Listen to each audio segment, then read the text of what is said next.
Hi dears, welcome back. അപ്പോൾ ഇന്നത്തെ recipe റവ ഉപയോഗിച്ച് എളുപ്പത്തിലുണ്ടാക്കിയെടുക്കാൻ പറ്റിയ നല്ല ആരെടുത്തിട്ടുള്ള സോഫ്റ്റ് ആയിട്ടുള്ള നല്ല പഞ്ഞി പോലുള്ള ഒരു അടിപൊളി പലഹാരമാണ്. നമ്മുടെ വീട്ടിൽ എപ്പോഴുള്ള സാധനങ്ങൾ മാത്രം മതിയാവും. ബ്രേക്ക്ഫാസ്റ്റ് ആയിട്ടും ഈവനിങ് സ്നാക്കായിട്ടൊക്കെ ഉണ്ടാക്കിയെടുക്കാം. പിന്നെ ഇതിൻ്റെ ഒരു പ്രത്യേകത, മാവ് റെസ്റ്റ് ചെയ്യാൻ വെക്കേണ്ട ആവശ്യമൊന്നുമില്ല. നല്ല എളുപ്പത്തിൽ തന്നെ ഉണ്ടാക്കിയെടുക്കാം. അപ്പോൾ എങ്ങനെയാണ് ഈ എളുപ്പത്തിലുള്ള നല്ല ടേസ്റ്റി ആയിട്ടുള്ള ഈ ഒരു സ്നാക്ക് തയ്യാറാക്കുന്നതെന്ന് നോക്കാം. അതിന് മുന്നേ ആയിട്ട് ചാനൽ സബ്സ്ക്രൈബ് ചെയ്യാത്തവരുണ്ടെങ്കിൽ സബ്സ്ക്രൈബ് ചെയ്യാൻ മറക്കരുത്. തൊട്ടടുത്തുള്ള ബെല്ലൈക്കണും കൂടെ ഒന്ന് ക്ലിക്ക് ചെയ്യുകയാണെങ്കിൽ ഇനി ഞാൻ പുതിയ വീഡിയോസ് ഇടുമ്പോൾ അതിൻ്റെ നോട്ടിഫിക്കേഷൻസൊക്കെ പെട്ടെന്ന് തന്നെ കിട്ടുകയും ചെയ്യും. അപ്പോൾ ഈ ഒരു പലഹാരം തയ്യാറാക്കാൻ വേണ്ടി ആദ്യം തന്നെ ഒരു കപ്പ് ശർക്കര ഒരു പാത്രത്തിലേക്ക് ഇട്ടിട്ട് അതിലേക്ക് ഒരു കപ്പ് വെള്ളം കൂടെ ഒഴിച്ചിട്ട് ഇതൊന്ന് മെൽറ്റ് ചെയ്യാൻ വേണ്ടി വെക്കാം. ശർക്കര മെൽറ്റായി വരുന്ന സമയം കൊണ്ട് ഇതിലേക്കുള്ള ബാറ്റർ റെഡിയാക്കി എടുക്കാം. അതിന് വേണ്ടിയിട്ട് ഒരു കപ്പ് റവ എടുത്തിട്ടുണ്ട്. വറുത്തതായാലും വറുക്കാത്തതായാലും കുഴപ്പമൊന്നുമില്ല. ഞാനിപ്പോൾ വറുക്കാത്ത റവയാണ് എടുത്തിട്ടുള്ളത്. ഇനി ഇതൊരു മിക്സിയുടെ ജാറിലേക്ക് ഇട്ട് കൊടുക്കാം. പിന്നെ വേണ്ടത് 4 ടേബിൾ സ്പൂൺ ചോറാണ്. പിന്നെ അത്രയും തന്നെ തേങ്ങ ചിരകിയതും കൂടി ചേർത്ത് കൊടുക്കാം. അപ്പോൾ ഒരു 4-5 ടേബിൾ സ്പൂൺ തേങ്ങ ചിരകിയതും, പിന്നെ 1/2 ടേബിൾ സ്പൂൺ ചെറിയ ജീരകം. അപ്പോൾ ജീരകം വറുത്ത് പൊടിച്ചതുണ്ടെങ്കിൽ അത് ചേർക്കുകയാണെങ്കിൽ ഒന്നും കൂടെ ടേസ്റ്റി ആയിരിക്കും. പിന്നെ നല്ലൊരു ഫ്ലേവറിന് വേണ്ടിയിട്ട് 1/4 ടേബിൾ സ്പൂൺ ഏലക്കായ പൊടിച്ചത് കൂടെ ചേർത്ത് കൊടുക്കുന്നുണ്ട്. എന്നിട്ട് ഒരു കപ്പ് വെള്ളം കൂടെ ഒഴിച്ചിട്ട് നന്നായിട്ടൊന്ന് നല്ല പേസ്റ്റ് രൂപത്തിൽ നന്നായിട്ടൊന്ന് അരച്ചെടുക്കാം. അപ്പോൾ ഇവയെല്ലാം കൂടെ നന്നായിട്ട് അരച്ചെടുത്തിട്ടുണ്ട്. ഇനി ഇതൊരു ബൗളിലേക്ക് മാറ്റാം.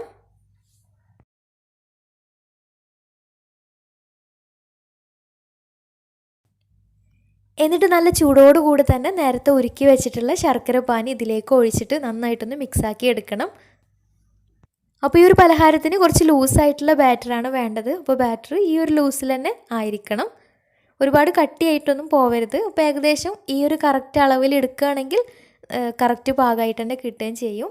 ഇനി ഇതിലേക്ക് 1/2 ടീസ്പൂൺ ഉപ്പും ഒരു നുള്ള് ബേക്കിംഗ് സോഡ കൂടെ ചേർത്തിട്ട് നന്നായിട്ടൊന്ന് മിക്സാക്കി എടുക്കുന്നുണ്ട്.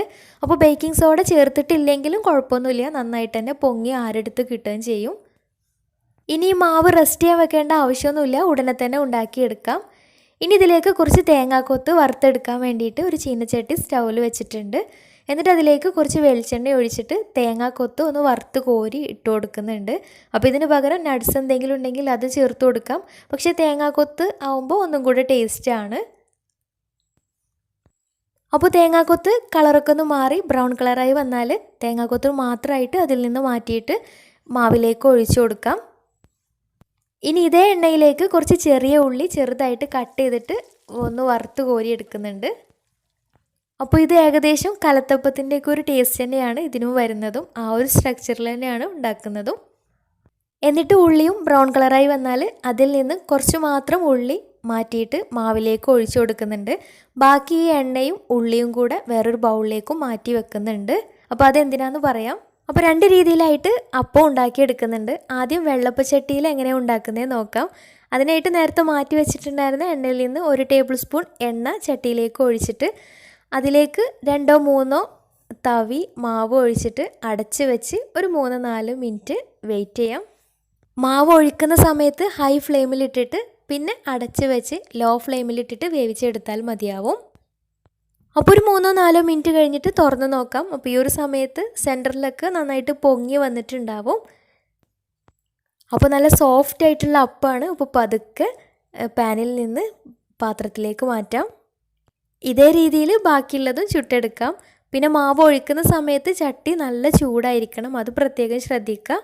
പിന്നെ എണ്ണ ഇത്രയും തന്നെ വേണ്ടാന്നുണ്ടെങ്കിൽ 1/2 ടേബിൾ സ്പൂണൊക്കെ എണ്ണ ഒഴിച്ചു കൊടുത്താലും മതി.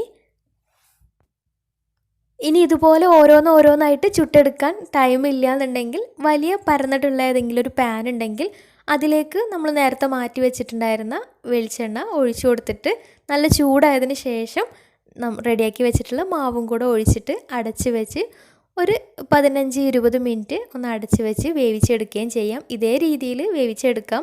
അങ്ങനെയാകുമ്പോൾ പെട്ടെന്ന് തന്നെ ഒറ്റയടിക്ക് തന്നെ പണി കഴിയുകയും ചെയ്യും. ഇതും നല്ല സോഫ്റ്റായിട്ട് നല്ല ആരെടുത്ത് നല്ല പഞ്ഞി പോലുള്ള അപ്പമായിട്ട് തന്നെ കിട്ടുകയും ചെയ്യും. നല്ല പെർഫെക്റ്റ് ആയിട്ട് തന്നെ കിട്ടും. ഇത് കുറച്ചും കൂടെ ഈസിയാണ്, പെട്ടെന്ന് പണി കഴിയും. അപ്പോൾ ഒരു 15-20 മിനിറ്റ് ഒക്കെ ആകുമ്പോഴത്തേക്ക് തുറന്ന് നോക്കിയിട്ട് ഇതുപോലെ ഒരു ടൂത്ത് പിക്ക് വെച്ചിട്ടൊക്കെ കുത്തി നോക്കിയിട്ട് കറക്റ്റായിട്ട് വെന്തിട്ടുണ്ടെങ്കിൽ പാനിൽ നിന്ന് മാറ്റാം. നല്ല ടേസ്റ്റി ആയിട്ടുള്ള എളുപ്പത്തിൽ ഉണ്ടാക്കിയെടുക്കാൻ പറ്റിയ ഒരു അടിപൊളി പലഹാരമാണ്. എല്ലാവരും ഒന്ന് ട്രൈ ചെയ്ത് നോക്കുക. ഇനി ഇതൊന്ന് കട്ട് ചെയ്തിട്ട് കാണിക്കാം. കേട്ടോ, നന്നായിട്ട് തന്നെ ആരെടുത്തൊക്കെ കിട്ടിയിട്ടുണ്ട്. നല്ല സോഫ്റ്റുമാണ്, നല്ല ടേസ്റ്റും ഉണ്ട് കേട്ടോ. അപ്പോൾ എല്ലാവരും ഒന്ന് ട്രൈ ചെയ്ത് നോക്കുക. എന്നിട്ട് ഫീഡ്ബാക്ക്സ് താഴെ കമൻറ്റ് ബോക്സിൽ അറിയിക്കാൻ മറക്കരുത്. അപ്പോൾ ഇന്നത്തെ വീഡിയോ ഇഷ്ടമായെന്ന് വിചാരിക്കുന്നു. ഇഷ്ടമായെങ്കിൽ ലൈക്ക് ചെയ്യുക, ഫ്രണ്ട്സ് റിലേറ്റീവ്സിനൊക്കെ ഒന്ന് ഷെയർ ചെയ്യുകയും ചെയ്യാം. അപ്പോൾ നല്ല വീഡിയോസുമായി വീണ്ടും വരാം. അതുവരെ take care, bye. Thank you.